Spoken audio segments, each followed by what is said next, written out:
that's where the ShamWow infomercial will end. The rest of this is about the trends and you guys.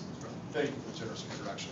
Before we jump in, I'm curious, for this group here, how many here would describe themselves as selling to consumers? All right. How many folks would describe themselves as selling to small and mid-sized businesses? And how many here would describe themselves as looking for the next smart investment in technology? Okay. Thank God. We guessed the mix just about right. We got a little bit of each. So we should be set. I won't say any more about my background, but I do want to let you know a little bit about the lens through which you're about to see these trends and discussions. My personal background is less important than the perspective that we're able to bring. Technology is the largest practice at HBK. We've got like 270 people in 40 countries, got a ton of clients. It's our largest practice. So what you're going to see here is one presentation that wraps up all the research we have access to, all the real-world experience our clientele can share with us, from large enterprise to small business to consumer to regulatory, and it's all wrapped together in a perspective. But that's all this is a perspective. The next analyst, I can tell you, research is just a really good guess at what's going on. So I really want to encourage this group. I've been told it's not a shy organization, and I hope that's true.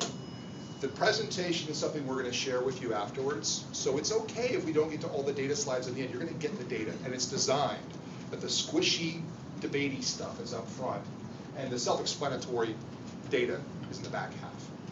We're going to share this with you because Hill & Knowlton believes in an open source approach to these perspectives. All we ask is that once you get it, if you find something that's just absolute nonsense, you think it's just not good, tell us. If you find something that really resonates with you, tell us too. That's how these presentations get better every time. The feedback from the folks we present to. So can we make that an agreement? That's a deal? You guys will share perspectives? We'll make this better? Yeah. Cool. This is the agenda.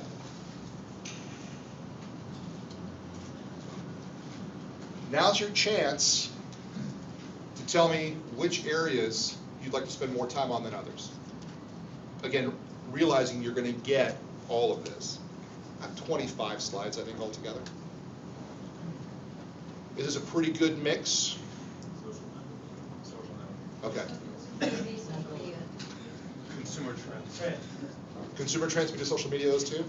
Skip IT at advance. Tech marketing. Okay, tech marketing. And we're going to land on that one, and that will have the most discussion around that one. Okay.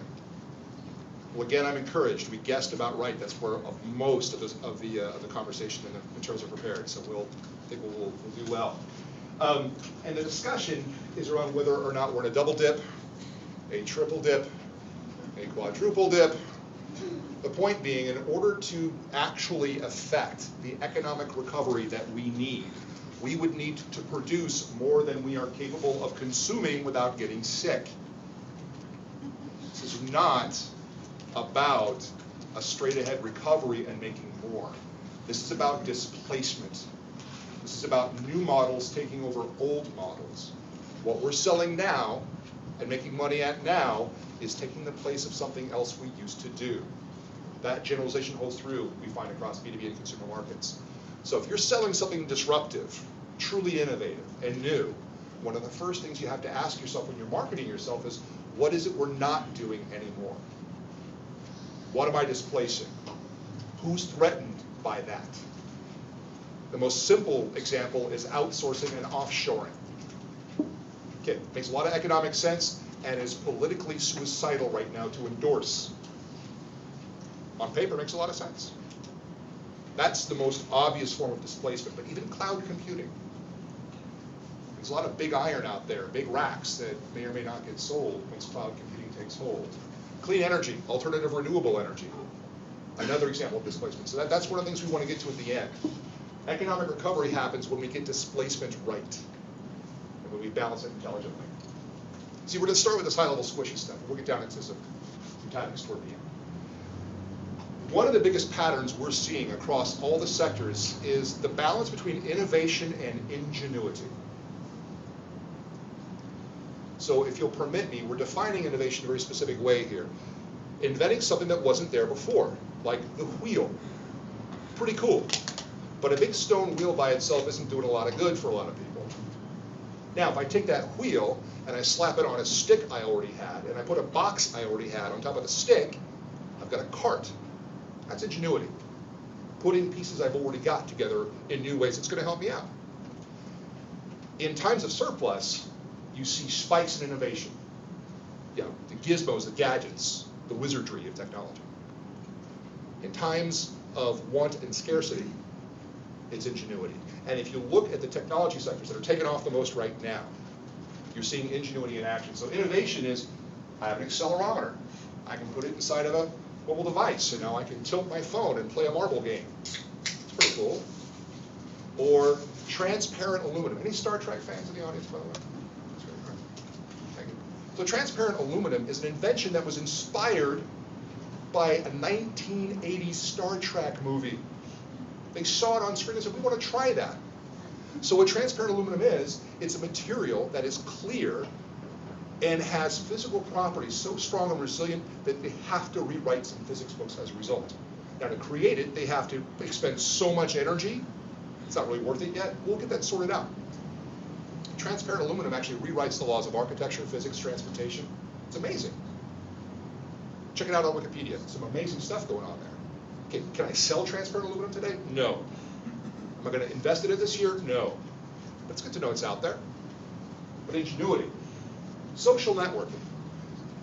We had the privilege of actually working with Facebook. I personally worked with Mark Zuckerberg from the January of 2006 to July of 2007. 2 hours a week, one-on-one, trying to get him to articulate what is this thing, other than a really cool stalking device. That part of the movie is true. The rest, I don't know. And what we realized is, you know what their number one challenge was in 2006? Lease agreements in real estate to slap in the servers fast enough to handle the growth. We started working with them, they had 5.5 million users. 5.5. So what kind of company were they? They were a real estate company, that's what they were. How do we get the servers in there fast enough without them going down? That was the challenge.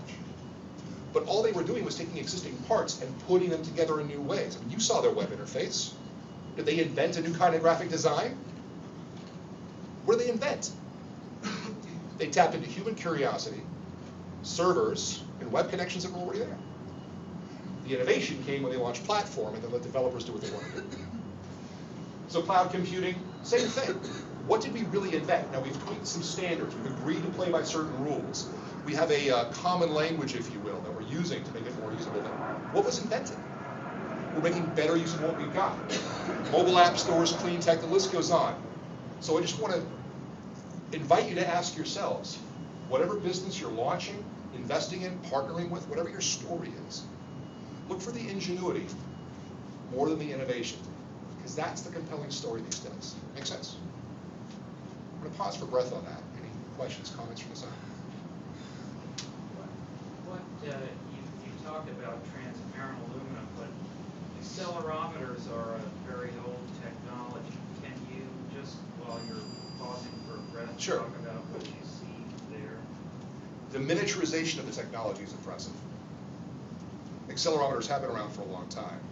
The miniaturization and Sandia did that almost 15 years ago on a chip, but where is it going? I mean, we're sitting there waiting for somebody like you to tell us how to fit it into the consumer product industry. right. So on that particular one, what I would look for is an inherent human need that's not being met.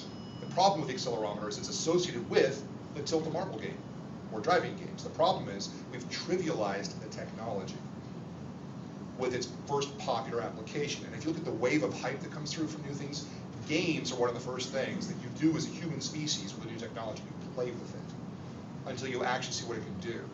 So I think that accelerometer represents an innovation by itself. The reason I call it out is, even though it's not current, an accelerometer is an innovation. Ingenuity would be to install it inside every dashboard that Ford Motor Company makes so it can sense car tilt and know when to apply anti-lock braking systems. And that's ingenuity. So avoiding the trivialization of an innovation by just going out with its first hot application and finding what inherent human need, safety, it can meet next, and using ingenuity to integrate it into an existing platform. It's how you get your money's worth out of that new technology. Does that make sense? Yes, thank you. Actually, don't know that we should try and avoid trivialization. I've been in the wireless industry for a little over a decade, and one of the things we saw in the early part of the 2000s was a lot of hype about new wireless networks and so forth, and a lot of speculation that enterprises were going to do this thing and that thing and the other thing.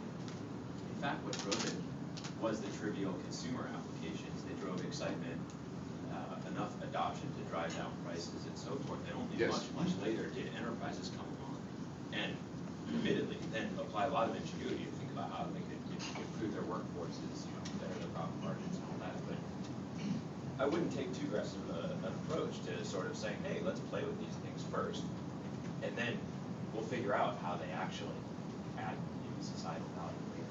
I think it's a valid point. Once